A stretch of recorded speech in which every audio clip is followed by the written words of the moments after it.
A month ago, I found myself standing on the porch of my newly acquired house in the quiet suburbs.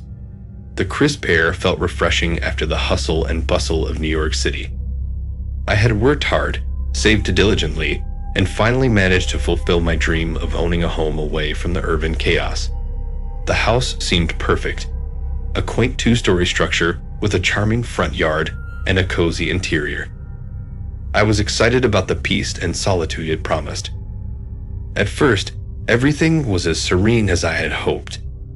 Yet, as days turned into weeks, subtle signs began to unsettle me.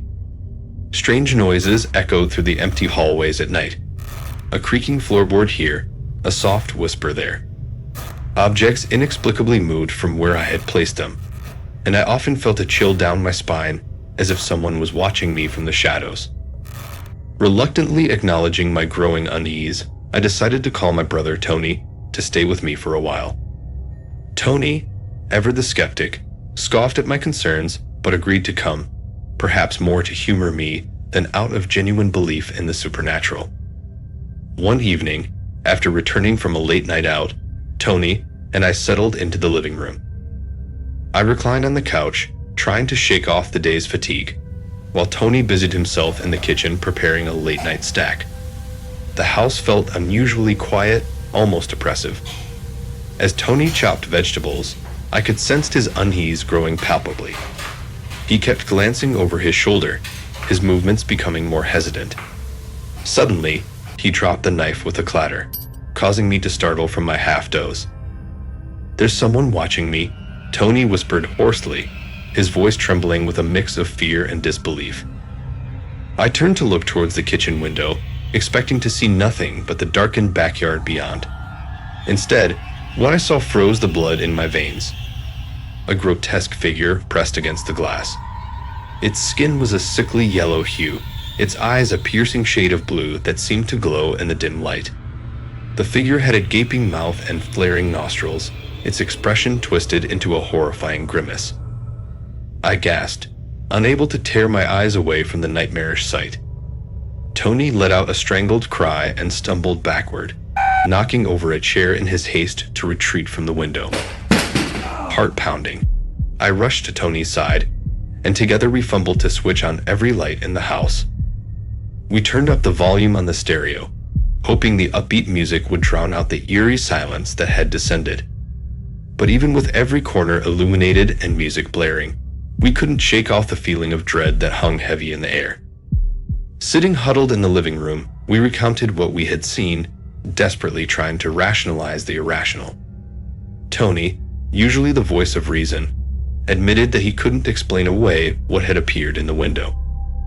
It was as though the house itself harbored a dark secret, one that defied logic and reason. As the night wore on, sleep eluded us both. We kept vigil, our nerves on edge, haunted by the unsettling realization that our new home was not as peaceful as it had initially seemed. The presence that had revealed itself to us that night remained a chilling reminder that some mysteries should perhaps remain undiscovered.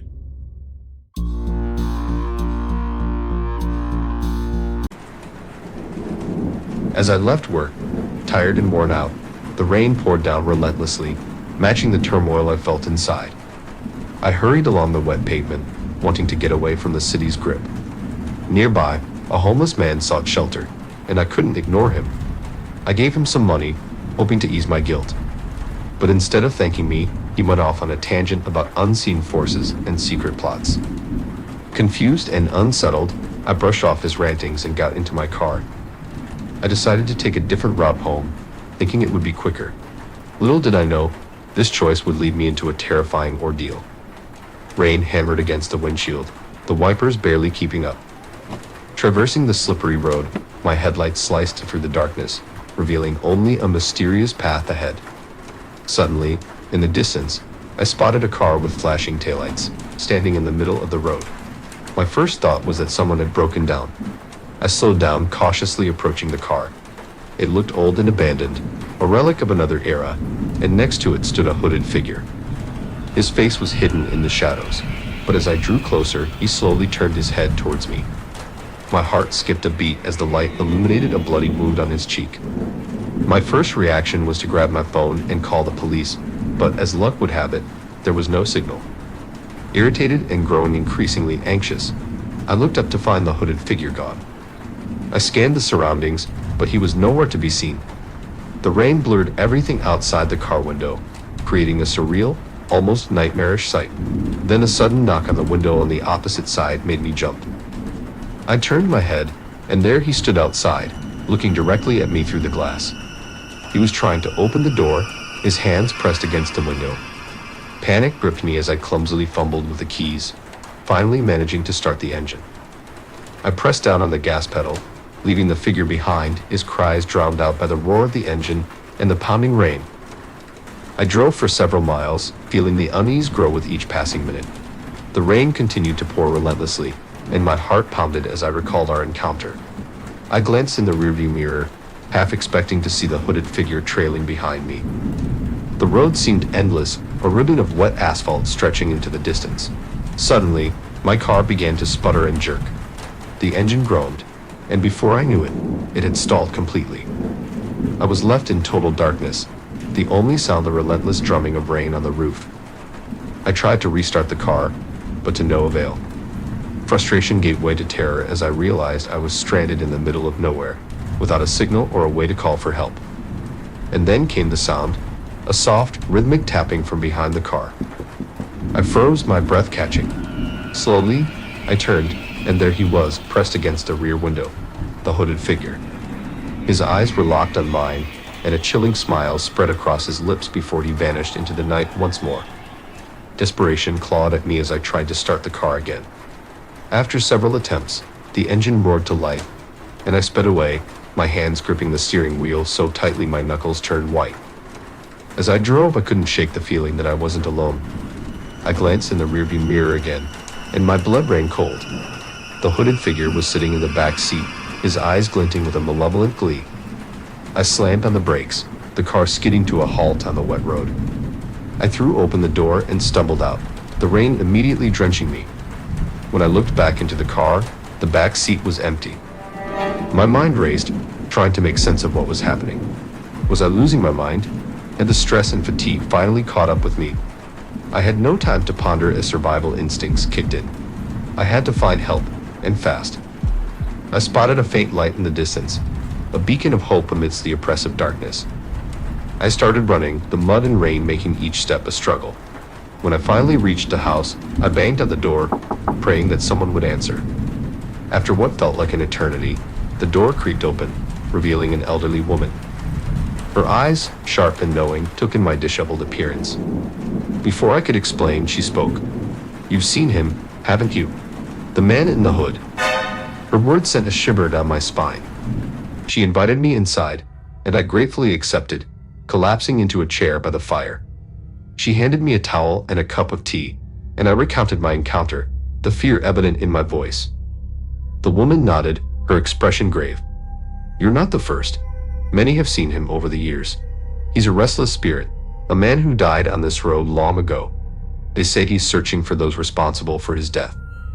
I spent the night at the woman's house, too terrified to venture back into the night. Her words echoed in my mind, a haunting reminder of the supernatural encounter I had experienced. By morning, the rain had stopped, and the world outside seemed almost normal, but I knew better. With a mixture of apprehension and determination, I thanked the woman and walked back to my car. It started without a hitch, as if nothing had happened. As I drove away, the events of the previous night felt like a distant nightmare, but I knew they were all too real. I kept glancing in the rearview mirror, half expecting to see the hooded figure again, but the back seat remained empty. The woman's words lingered with me, spirits of the restless dead, seeking justice or vengeance. I had always been a skeptic, dismissing tales of ghosts and hauntings as mere folklore, but now I had no choice but to believe. As I pulled into my driveway and turned off the engine, I took a moment to collect myself. The morning light was a stark contrast to the darkness of the previous night, but I knew that the fear would not easily be dispelled. I had come face to face with a ghost, and though I had survived the encounter, the experience had left an indelible mark on my soul.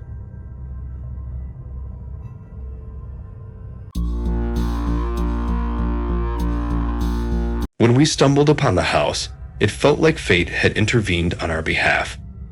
The young family, consisting of myself, my wife Emily, and our lively 3-year-old daughter, Lucy, had been searching for months for a place to call our own. The quaint 2-story home, with its neatly trimmed lawn and welcoming porch, seemed like the answer to our prayers. The real estate agent, a cheerful woman named Mrs. Thompson, assured us that the house was a steal due to the urgency of the sellers to move out quickly. We didn't dwell on the details, eager to make the place our own.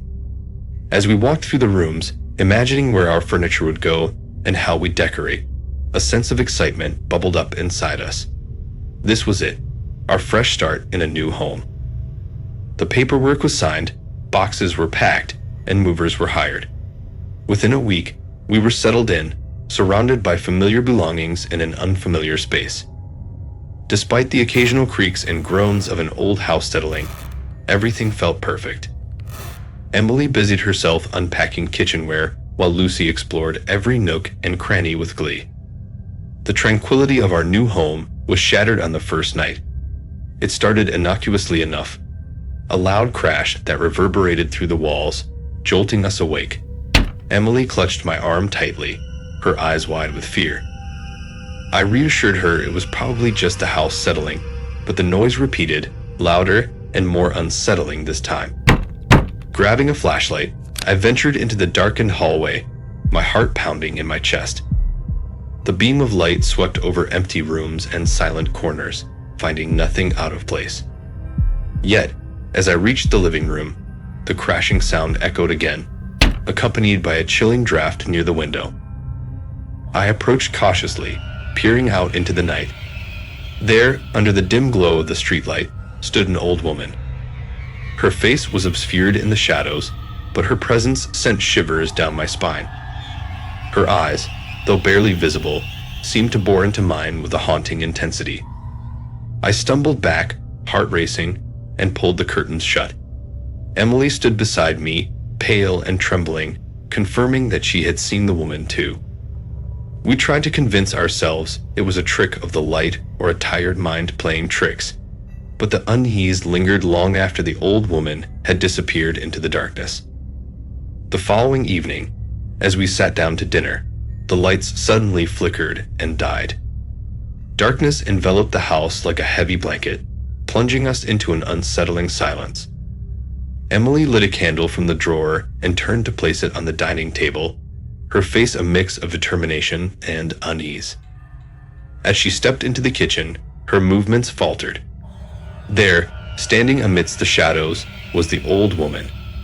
Her figure was hunched and frail, yet her presence filled the room with an oppressive weight. Emily gasped, dropping the candle, its flame flickering dangerously close to the wooden floor. I rushed to her side, heart pounding with a mixture of fear and protectiveness.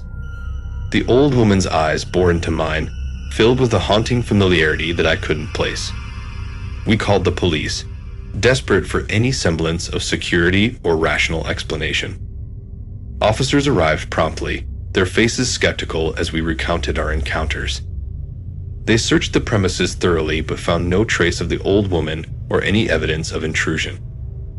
Their assurances of a possible power grid issue did little to ease our frayed nerves. That night, with Emily opting to stay at her mother's for safety, I found myself alone in the house.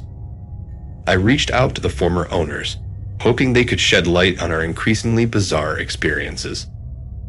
Over the crackling line, their voices trembled as they reluctantly confirmed our worst fears. They too had encountered strange phenomena during their time here. Whispered voices in empty rooms, fleeting glimpses of the old woman, and an unshakable feeling of being watched had driven them to sell the house at a loss. Their revelations left me shaken to the core.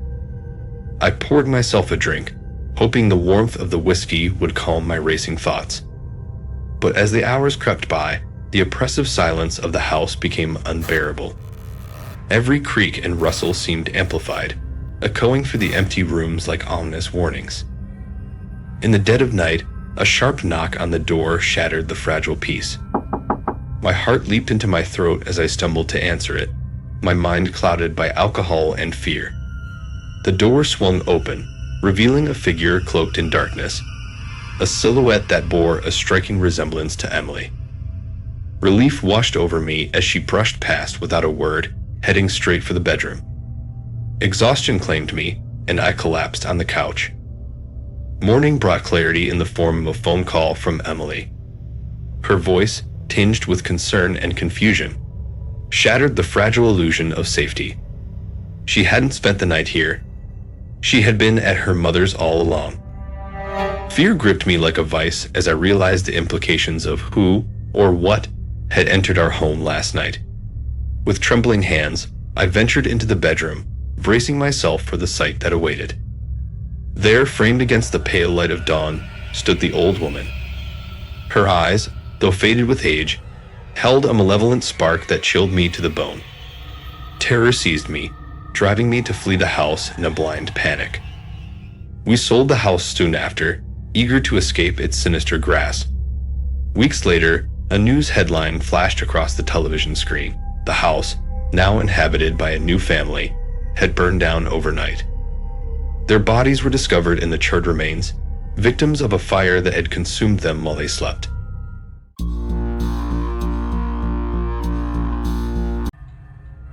Hey everyone, I'm Casper, a high school student. My story begins with a simple request born out of a fascination with the supernatural. I have an uncle, Uncle Greg, who works as a night guard at a cemetery. He's always been a bit of an enigma, with stories that seemed too eerie to be true. One day, while listening to him recount another one of his spooky tales, I decided to ask if I could join him for a night shift. I was more interested in the spooky experiences that might happen at the cemetery than the actual job. After all, who wouldn't want a first-hand encounter with the unknown? To my surprise, Uncle Greg agreed, though he warned me that it wasn't a place for the faint-hearted. With a mix of excitement and trepidation, I packed all the essentials: a flashlight, my favorite knife for protection, a camera to capture any strange occurrences, and of course, 2 burgers and a Coke for sustenance. I felt prepared for anything. The shift started at 8:00 p.m., but I decided to arrive early to get a feel of the place. As I walked through the wrought iron gates, a chill ran down my spine. The cemetery was expansive, filled with graves both new and old, some even dating back to 1876. The sun was setting, casting a golden hue over the rows of headstones, which stretched out in every direction.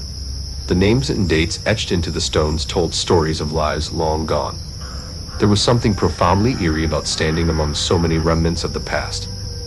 The air was thick with the scent of earth and decaying leaves, and the quiet was almost oppressive. Uncle Greg was waiting for me near the guard shack, his grizzled face breaking into a warm smile when he saw me. Despite his tough exterior, there was a kindness in his eyes that made me feel safe. "Ready for an adventure?" he asked, clapping me on the shoulder. I nodded, my heart racing with anticipation. I couldn't wait to see what the night would bring. The guard shack was a small wooden structure situated near the center of the cemetery. It had an old-world charm with its weathered wood and slanted roof. Inside, it was sparsely furnished: an old bunk bed, a table by the single window, a small cabinet, and a fireplace that looked like it hadn't been used in years. The walls were lined with faded photographs and yellowed maps of the cemetery. Despite its simplicity, the shack felt cozy, a stark contrast to the foreboding cemetery outside. We settled in, and Uncle Greg suggested we play cards to pass the time. I set up my camera outside by the window, hoping to capture any strange occurrences. It had a wide-angle lens, capable of recording a lot. By 10:30 p.m., Uncle Greg decided to get some sleep, leaving me alone in the silence. I stayed up, hoping for something spooky to happen, but nothing did. I felt a twinge of disappointment as I sat there, staring out the window into the inky blackness.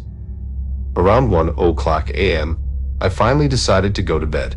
The shack was eerily quiet, and I found it difficult to sleep. My mind kept wandering to the graves outside, imagining stories and scenarios that sent shivers down my spine. I lay there, wide awake, listening to the creaks and groans of the old shack. Then, just as I was beginning to drift off, I heard it, a faint rustling sound near the entrance of the shack. My heart skipped a beat, and I sat up, straining to listen.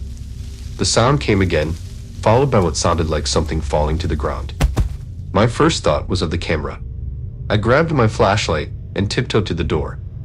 As I opened the door, the cool night air rushed in, carrying with it the earthy scent of the graveyard. I scanned the area with my flashlight, and sure enough, the camera was lying on the ground. I frowned, certain that I had secured it properly. Kneeling down, I picked it up and checked for any damage. It seemed fine, but the incident left me with an unsettling feeling. I brought the camera back inside and set it on the table. Just as I was about to lie down again, a new sound reached my ears. This time, a scratching noise at the door. My blood ran cold. I jumped up and locked the door, my heart pounding in my chest. The scratching continued, more insistent now, and then the door handle began to move up and down on its own. Whatever was outside seemed to grow agitated, and a low guttural growl emanated from beyond the door. It was a sound unlike anything I had ever heard, a primal, menacing noise that filled me with terror. I rushed to Uncle Greg and shook him awake. His eyes snapped open, and he sat up quickly. "What's going on?" he asked, his voice groggy but tinged with concern. I explained what I had heard, and as if on cue, the growl came again, louder this time. Uncle Greg grabbed his flashlight and cautiously approached the window. We peered outside, straining to see in the darkness. And then we saw it. A tall, dark figure standing near the graves, its form barely distinguishable against the shadows. I felt a wave of fear wash over me. My hands trembled as I held the flashlight. Uncle Greg slowly opened the window, shining his flashlight toward the figure. The light revealed a ghastly sight. A tall, twisted silhouette with glowing eyes that stared back at us with an intensity that made my skin crawl. The figure let out a horrible scream and turned, running away into the darkness. The sound echoed through the night, lingering long after the figure had vanished. We stood there in stunned silence, trying to process what we had just seen. The rest of the night passed in a tense, uneasy silence. We kept the lights on both inside and outside the shack, and sat by the window, our eyes scanning the cemetery for any sign of the figure's return. As the first light of dawn began to break, we finally dared to relax a little. I checked the camera footage, dreading what I might see. The screen showed the dark silhouette slowly approaching the camera, staring into the lens with those terrifying eyes before knocking it over. I couldn't take it and turned off the camera, deciding I would watch the rest of the footage at home if I made it back safely. When I finally drifted into an uneasy sleep, I was haunted by nightmares of the figure and its piercing eyes. I woke up at 9:00 a.m., exhausted but relieved to see the daylight. My uncle was already up, his face drawn and weary. When I gathered my things, I noticed the camera was gone. My uncle was shocked too.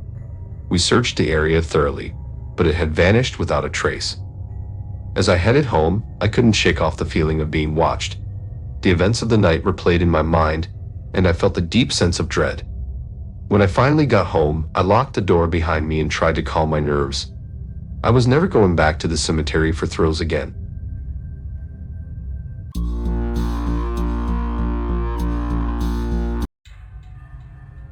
A month ago, a strange incident unfolded in my life. It started with that peculiar phone call in the dead of night. My old friend, Alex, whom I hadn't seen in years, suddenly rang me up. His cheerful voice cut through the silence of my darkened bedroom. "It's been too long, buddy," he said. "I'm just outside your place. Let's catch up." I rubbed my eyes, trying to shake off the fog of sleep. "Alex, it's like 2 a.m. What are you doing here?" He chuckled, but his tone remained strangely insistent. "Come on, man. I'm right downstairs.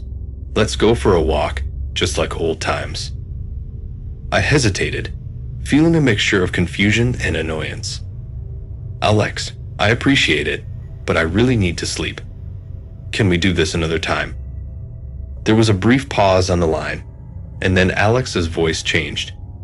It lost its joviality, turning almost demanding. "Just come out already." Startled by his sudden shift in demeanor, I tried to end the call, but the phone slipped from my hand and fell face down on the floor.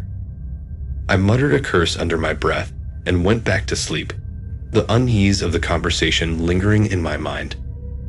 The next morning, I woke up groggily, the events of the night feeling like a distant dream. I checked my phone, half expecting to see a missed call from Alex. but there was nothing. No call history, no messages. It was as if the conversation never happened. Later that day, I decided to call Alex to clear things up. "Hey, Alex, about last night." He interrupted me before I could finish. "What are you talking about, man? I was home all night. Haven't left the house." Confused, I pressed further. "But you called me in the middle of the night." There was a moment of silence on the other end. "No, I didn't." We both fell quiet, the weight of the unspoken hanging in the air. 2 days after that bizarre phone call, our peaceful apartment building was thrust into the spotlight of local news. Our downstairs neighbor, Mr. Jenkins, had gone missing. Mr. Jenkins was a reserved man in his 50s, always punctual, and never missed a day of work at the local bookstore. When his absence stretched into the second day without any word from him, his colleagues grew concerned.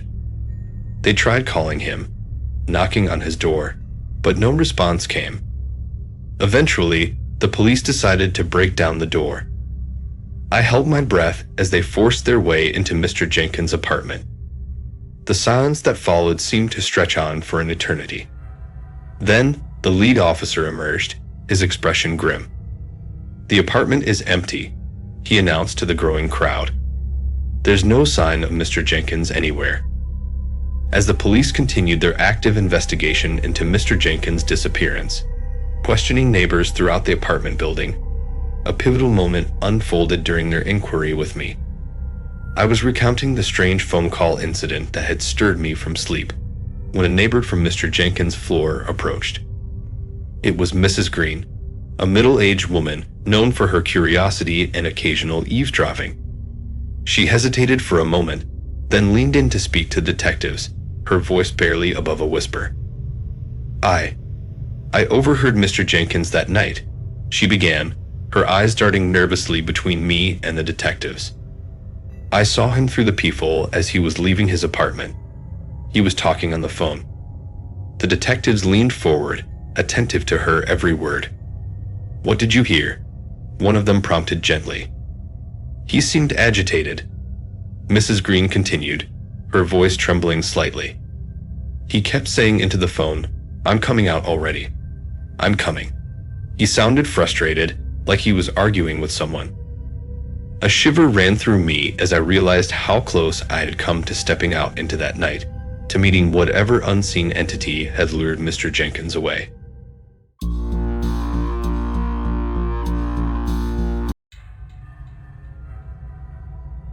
It was the summer of 2000, and I was driving along the Connecticut coastline, headed to visit my mother for a well-deserved vacation. Road construction had forced me onto an unfamiliar route, winding through remote, wooded areas and quiet coastal towns. By the time dusk settled in, I found myself navigating narrow roads flanked by dense forests. There were no signs of civilization, no other cars in sight. Just as I began to worry about where I would spend the night, a figure appeared in the headlights, a stooped elderly woman, clutching a lantern. Startled, I rolled down my window as she approached. Her voice quavered slightly as she offered me shelter for the night. "There's a place not far from here, dear. A quiet home where you can rest," she said, her eyes gleaming with an unsettling intensity. Relief washed over me at the prospect of warmth and safety. The woman's offer to stay free of charge seemed too good to be true, but desperation clouded my judgment. I followed her directions, navigating through a maze of darkened streets until we arrived at a quaint house nestled amongst tall, whispering pines. "This is where you'll be," the old woman murmured, her voice low and raspy. She pointed to a rock by the porch steps. "The keys are under there. The bedroom is to the right of the entrance." I thanked her, suppressing a shiver as she disappeared into the night, her lantern casting eerie shadows. As I retrieved the keys and entered the house, a chill settled in my bones. Inside the house, the air was stale and heavy with the scent of aged wood and neglect. I followed the grandmother's instructions, settling into the designated bedroom on the ground floor. The bed was musty, its sheets brittle with age, but exhaustion overcame my unease. Hours passed in fitful sleep until a sharp knock jolted me awake. Disoriented, I glanced at the clock, well past midnight. Heart racing, I approached the window, pulling back the curtain with trembling hands. There, bathed in the moonlight, stood the old woman from earlier. Her face was obscured by a tattered scarf, her attire a gray blouse and skirt. She stared at me through the glass, her lips curling into a grotesque grin as she let out a chilling cackle. Fear froze my limbs as I stumbled back, tripping over the bed and landing with a thud. Heart pounding, I scrambled to my feet, driven by an instinctual terror.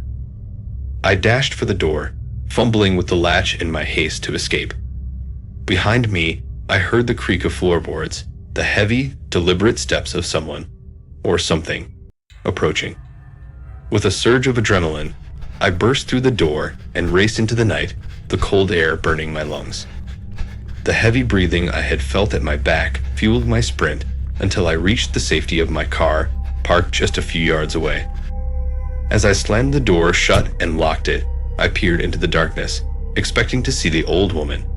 But the night remained still, devoid of any sign of pursuit.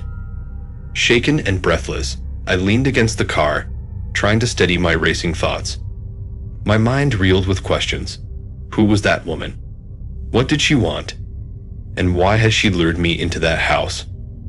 Moments later, a group of fishermen returning from a late-night expedition found me trembling by my car. Concern etched their weathered faces as they listened to my harrowing tale of the night's events. One of them, an elderly man named Hank, exchanged knowing glances with his companions. "Sounds like you met the witch," he muttered gravely. My blood ran cold at his words. "The witch?" I echoed, my voice barely a whisper. Hank nodded solemnly. "Aye, 2 years ago, she lived in that house where you were supposed to stay. Folks say she dabbled in dark arts, and it drove her mad. She died a painful death, and they buried her in the very attire she wore when she met her end."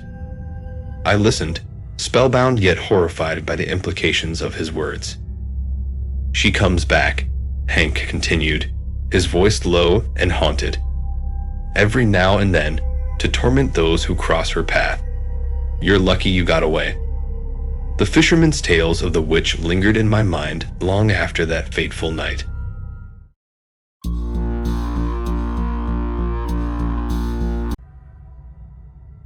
The fluorescent lights of Sarah's apartment buzzed overhead, casting a sterile glow on the room. We were sprawled across the worn carpet, surrounded by empty pizza boxes and half-eaten bags of chips, remnants of our movie marathon. Laughter still bubbled up from my chest as we rewound a particularly funny scene, the glow from Sarah's laptop reflecting in her bright blue eyes.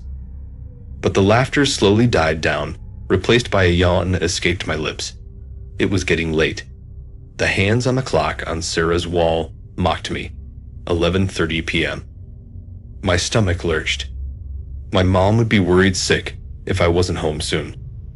"All right, gotta go," I said with a sigh, stretching my stiff muscles. Sarah pouted playfully. "Aw, come on, just one more." I shook my head. Tempting, but I know my curfew. My mom will have my head on a silver platter if I walk in past midnight.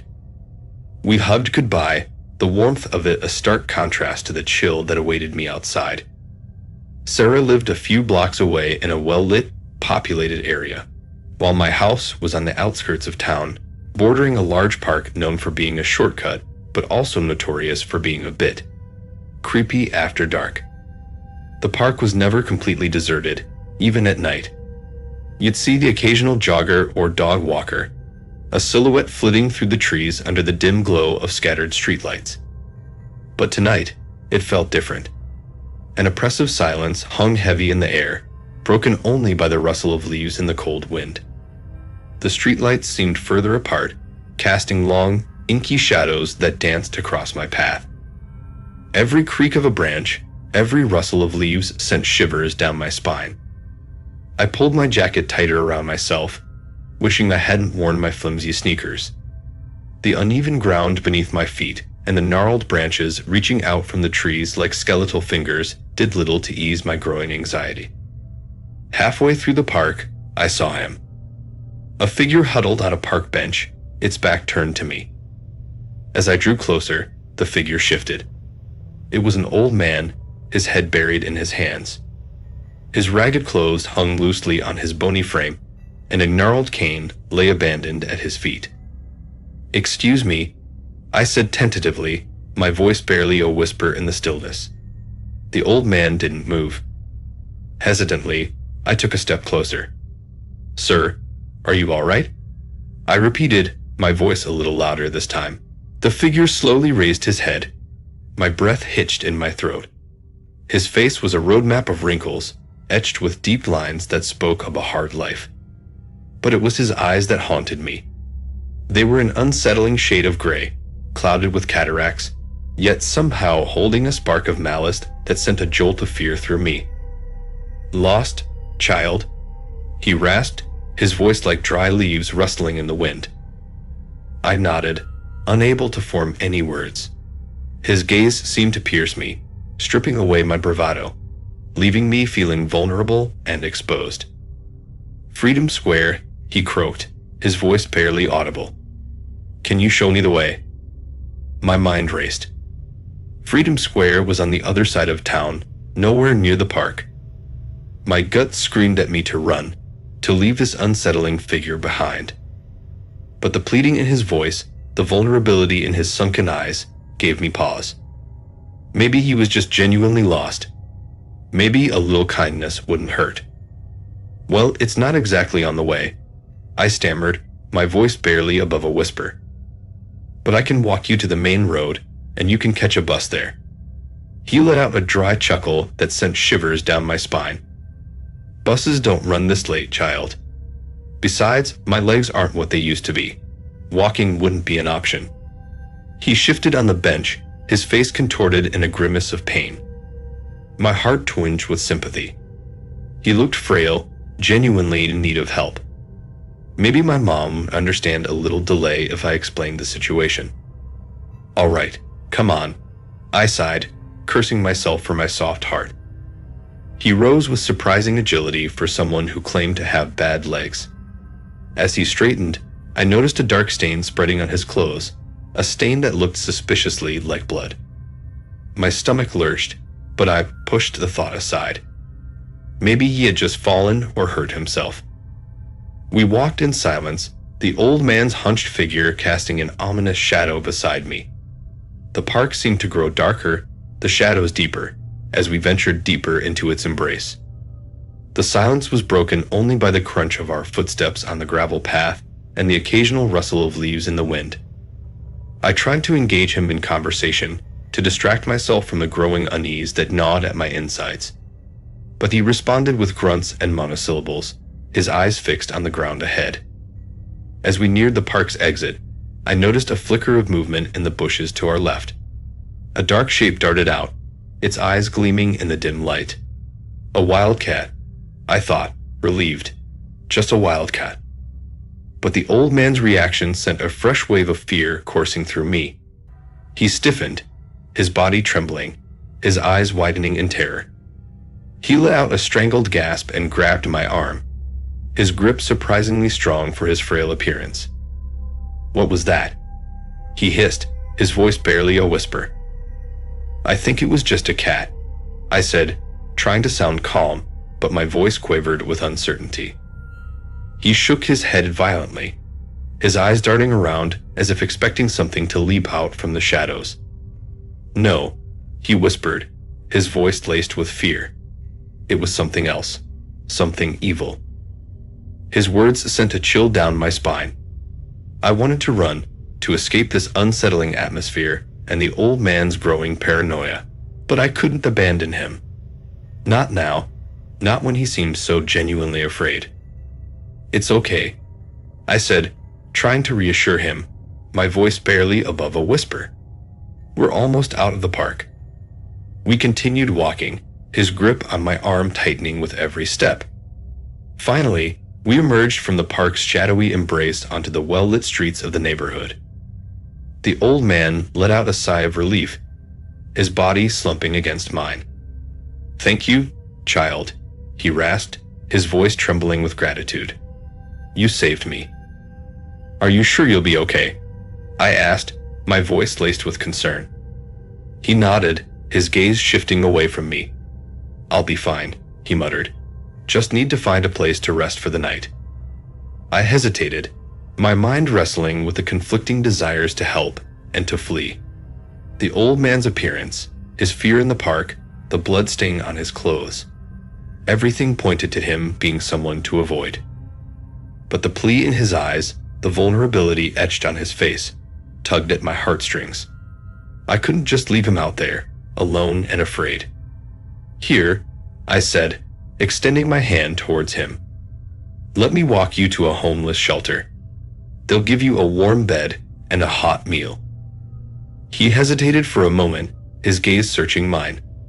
Then, with a slow nod, he accepted my hand. We walked in silence, the old man's hand cold and clammy in mine. The neighborhood was quiet, the houses dark, their occupants asleep behind closed doors. As we approached the shelter, a large brick building with a metal door, the old man stopped. He turned to me, his eyes meeting mine for the first time. "Thank you, child," he said, his voice surprisingly gentle. "You've shown me more kindness than anyone has in a long time." I nodded, a small smile tugging at the corners of my lips.